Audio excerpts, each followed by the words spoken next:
we're going on a wind cave tour. So we're waiting for our guide here. There he is.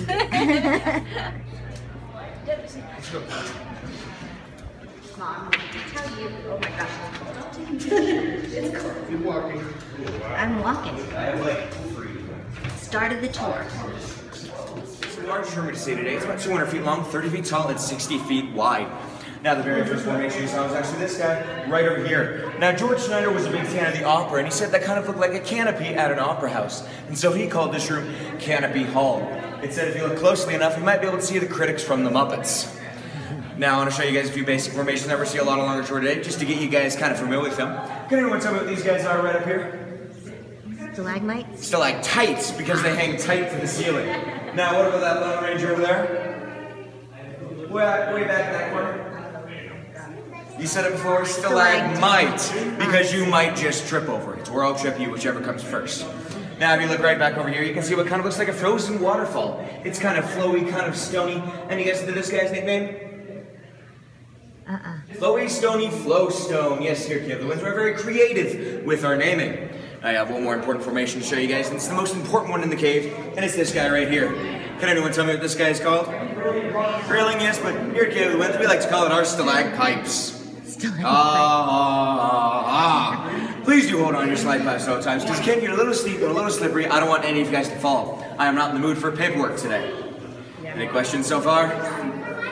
I must be doing something right there. Make sure you hold on to these stalagmites. We're going to stay to the right side. Did you guys just take photos? You guys are still out there with him. I guess those are all with us then. All right, guys.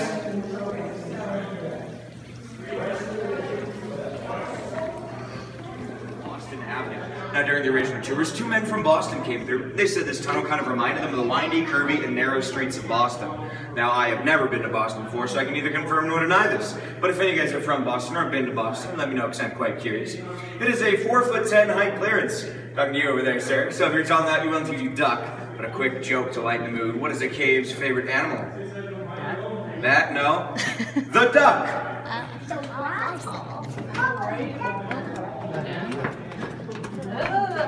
Did you duck chat? Yeah. Okay. We ducked.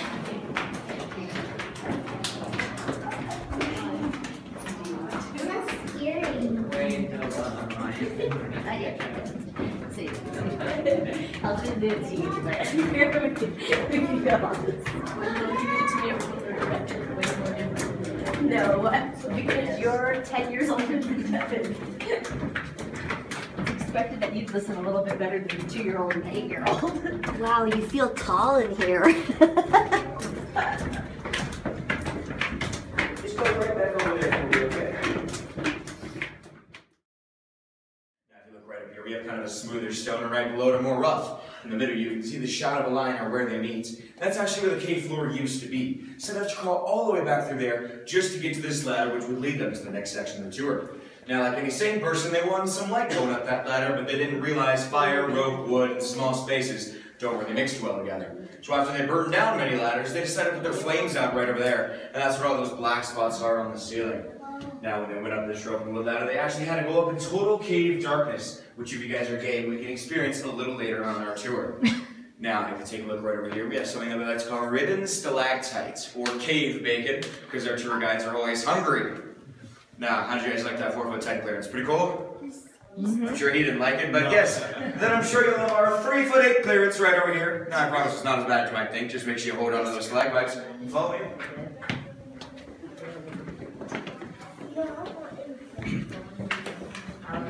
Maybe we should carry him.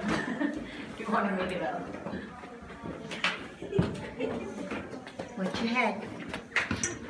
Watch your head, Dad. Are you okay? Yeah.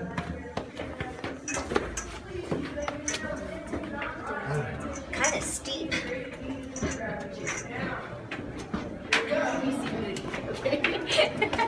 have to pull your shorts in.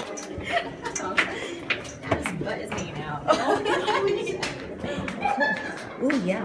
This is actually a full tour. Oh, Anybody have trash? Yeah, it's big. Limestone, you guys can see right over here. Now this is the smoother of the limestone. It's actually about 450 million years old. Now right above it we have the more rough limestone. This is our Leadville limestone, and it's about 350 million years old. Now if you guys take a look right above your heads here, you can see a row of what we like to call white-beaded anthracite. Any guesses to this guy's nickname? Coral. That's right, we call it our cave coral, so it looks like coral from the bottom of the ocean. Now we're going to see a lot of that along our tour today, so be sure to look out for those guys. Now right over here we do have two stalactites. Can anyone tell me what's wrong with them? They've been broken off. During the original tour, the tour guide suggested breaking off your favorite piece of formation and taking it home as a souvenir. They thought if it looked like ice, it must grow like ice, but it truly doesn't. It takes 1 to 1,000 years for one cubic inch, so about the size of the tip of my thumb right there to actually grow back. They were a bunch of dingleberries back then. Now, make sure you look out for broken columns, especially in this next, or broken stalactites rather, in this next hallway, because I'm sure you'll see a lot of those guys. Now, does anybody have any questions?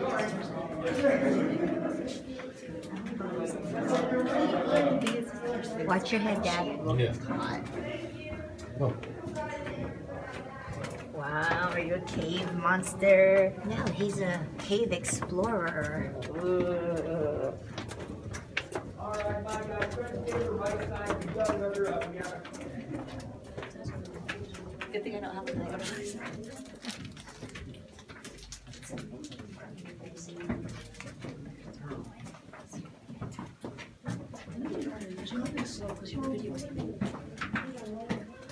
Right, it's not a race, as you can tell. I wish I had my dad for my Apple Watch because this is a lot of good steps. No. Oh, yeah. You think they love it? Oh, yeah, they let you bring your phone in here. Yeah, but there's no reception in here. Why, you think No it's Pokestops. Yeah, but I bet you there'd be tons This of whole place cave. is probably a There'd be tons of rock Pokemon down here. And tons of Zubats and Volcans. Come on through, guys. Cool. Alright guys, we're going to be taking a right up a spiral staircase. Now it is quite steep, so again, make sure you hold on to those stalagmites. Now on the original tour, it took about 6 hours to get here. This was your first and only place you could stop, stand up, and have face-to-face conversations. The rest of the time, you'd be having face-to-butt or face-to-boot conversations. Now if you take a look right over here, we have a kind of looks like a carved out seat and a little table. So we like to call this the very first man cave. Now, right over here, we do have a man-made wall, which folks can lean upon. Look right up here, one of our flowstone formations. It's called Giant's Bleeding Heart. Now, we call it that because it's red, and that's actually due to the iron oxide in the flowstone. And legend has it, if you look up there, you might be able to see the 4 chambers of the heart. Now, after you guys take a look up there, you're going to take a look right over here to our right at our cave popcorn or botroid. Now, this is formed when bubbles underwater don't get a chance to pop before calcite will form over them, making that kind of popcorny shape. Now, please don't eat the popcorn. It probably tastes like dirt, will break your teeth, and is about $2,500 a kernel. Now, we're going to wait here for just 1 second until we get that escort up here. There was a giant wall right about here. Now, a man by the name of George Jeffries was on with the original tours, and he was leaning up against this wall when he felt the cool breeze blowing the back of his neck. Now, he thought if there's a breeze, there has to be more caves, so we wanted to investigate. Started talking to the cave officials who owned and ran the cave, asked about exploring more. Now, they were worried about the cost, but George Jeffries said he would finance everything on 2 conditions. His first condition is that we say his name, George Jeffries, on every tour.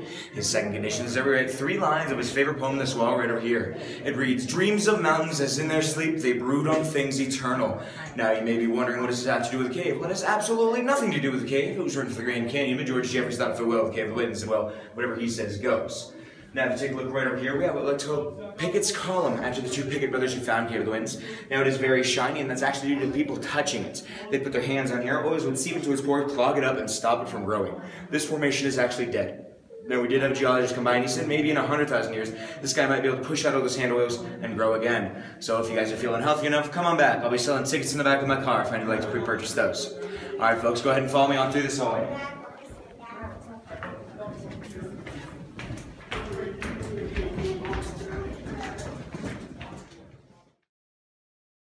I said hallelujah.